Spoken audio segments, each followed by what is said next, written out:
तादृशा कथमधीशि भवन्त्यधीसा दृष्टोऽपि कौशिकशिशु यदि वादिवान्धो रूपं प्ररूपयति किं किल धर्मरश्मि मोहक्षयादनुभवन्नपि नाति मर्त्यो नूनं गुणान् गुणे न तवक्षमेत कल्पान्ते वान्ते परिशा प्रकृतोऽपि यस्मात् ह्रियेते केते जगति ननुरत्नराशि अभ्युद्यतोऽस्मि तव नाथि जटाशयोऽपि कर्तुस्तवं शिरशङ्के गुणाकरस्य बालोऽपि किं न निजवा उयुगो वितत्य स्त्रीणता कथयति स्वदीयामुरासे। चलिए ओम 5 काव्य सबसे पढ़ते बन जाएंगे। तो हमको तो याद हुए, आप लोग याद हुए? कहना माता जी ने पढ़े ही नहीं। किसको याद हो गए? दीपेश भी याद हो गए? देख के पढ़ते बनने लगे, लेकिन प्रयास करो, क्योंकि जो पढ़ते पढ़ते याद हो जाएगा ना, वो लगी रफ्तार में याद हो जाएगा। फिर बाद में आप लोग हमारे जाने के बाद पढ़ोगे या नहीं पढ़ोगे, वो आपके ऊपर डिपेंड करता है। लेकिन अभी प्रयास, कम से कम एक काव्य जब हम यहाँ पर पढ़ाते हैं, उस काव्य को इतना नियम तो लो कि भगवान पारसनाथ को 11 बार पढ़ के सुना के जाओगे। इतना तो कर सकते ना? बोलो तो, इतना तो कर सकते ना? जो काव्य पढ़ाया है उसी काव्य को भगवान को 11 बार सुनाना है, जिनवाणी में से देख के। ठीक है ना? जिनवाणी में से देख के 11 बार उसी काव्य को सुनाना है। चलिए चलते हैं 6वें काव्य की ओर। ये योगिना मपि न यान्ति गुणास्तवेश वक्तुं कथं भवति तेषु ममावकाशः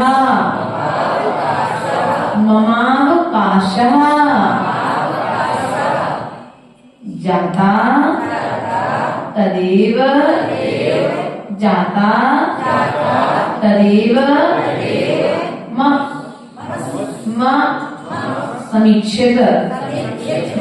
समीक्षित कारितेयं जलपन्ति वा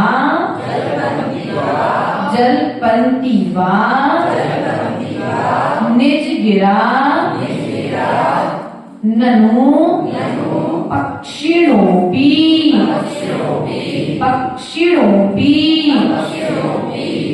ये योगिनामपि न यान्ति गुणास्तवेश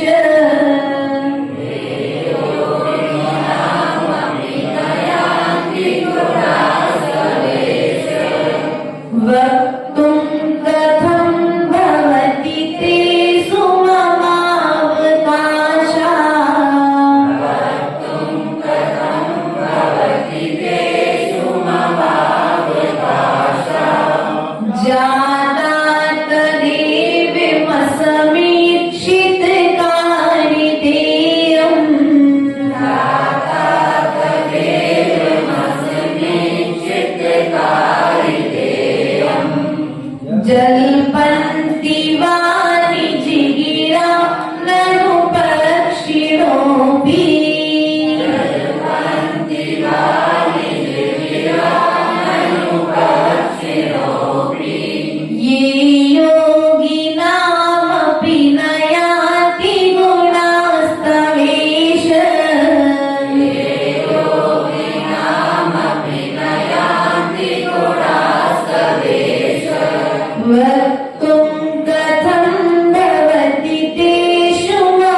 यहाँ पर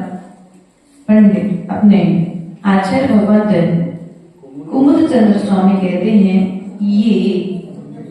अर्थात जो, ये अर्थात जो योगी नामपि, योगी नामपि अर्थात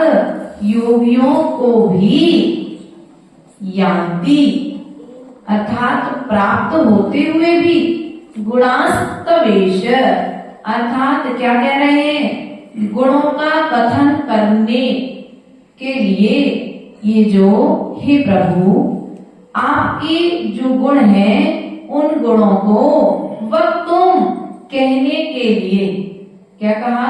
हे भगवान आपके ये जो गुण हैं उन गुणों को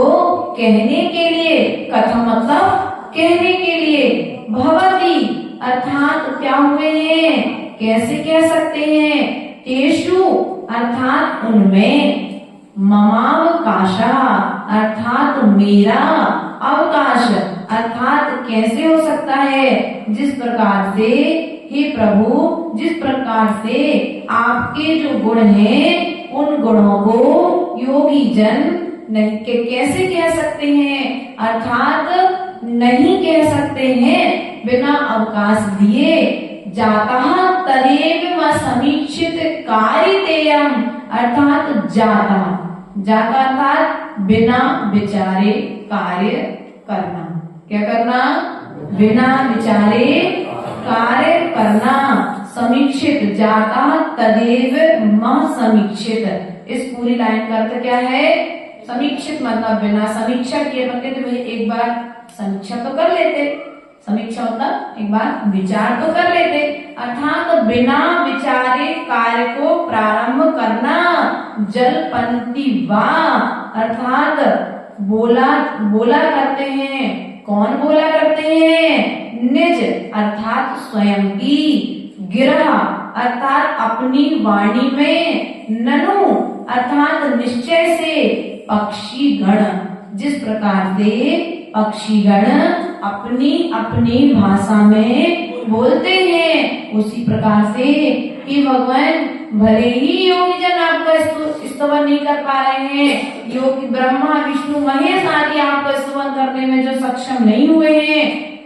लेकिन फिर भी जिस प्रकार से पक्षीगण अपनी अपनी भाषा में बोलते हैं उसी प्रकार से मैं भी अपनी शक्ति के अनुसार अपनी भाषा में आपके गुणों का गुणानुवाद करने का प्रयास करूंगा। कोयल अपनी भाषा में बोलती है, कौवा अपनी भाषा में बोलता है, क्या कोयल की आवाज और कौवे की आवाज में डिफरेंट है तो क्या कौवा बोलना छोड़ देगा, बोलो तो नहीं छोड़ता है ना, बोलने का प्रयास करता है। तो कुमुद चंद्र स्वामी का सीधा सीधा ध्येय यहाँ पर ऐसा है कि भले ही बड़े बड़े लोग आपका वर्णन नहीं कर पाए या उनके जैसे गुणों का गुणानुवाद मैं नहीं कर सकता हूँ, लेकिन फिर भी जैसे पक्षीगण अपनी अपनी भाषा में बोलते हैं उसी प्रकार से मैं भी अपनी भाषा में बोल करके आपके गुणों का गुणानुवाद करूंगा, ऐसा अपन को समझना चाहिए। कुछ समझ में आया? अर्थ इतनी बैठा लो इस काम में, पक्षीगण एक शब्द बैठा लो, पक्षीगण क्या बैठा लो, हमारे बीच में पंकज भैया भैंसदेही से पधारे हुए हैं। पक्षीगण, पक्षीगण से आपको अर्थ समझ में चलो भाई, एक शब्द बैठा हो जैसे उस पर 5वें काव्य में हमने बैठा है बालोपी निज, भैया सुनो आप लोग समझना, एक शब्द बैठा है, मैंने कौन सा बैठा है, एक शब्द बालोपी निज बाहु युगम विधत्य, बस इस लाइन को देख करके पूरे 3 लाइनों का अनुवाद समझ में आ जाता है। इसी प्रकार इस काव्य में भी एक शब्द बैठा लो अपने दिमाग में, पक्षी रूपी, जिस प्रकार से पक्षीगण अपनी अपनी भाषा में बोलते हैं उसी प्रकार से मैं आपके गुणों का गुणानुवाद अपनी भाषा में करूंगा। ठीक, बोले पारसनाथ भगवान की, परम पूज्य आचार्य गुरु एक सागर जी महाराज की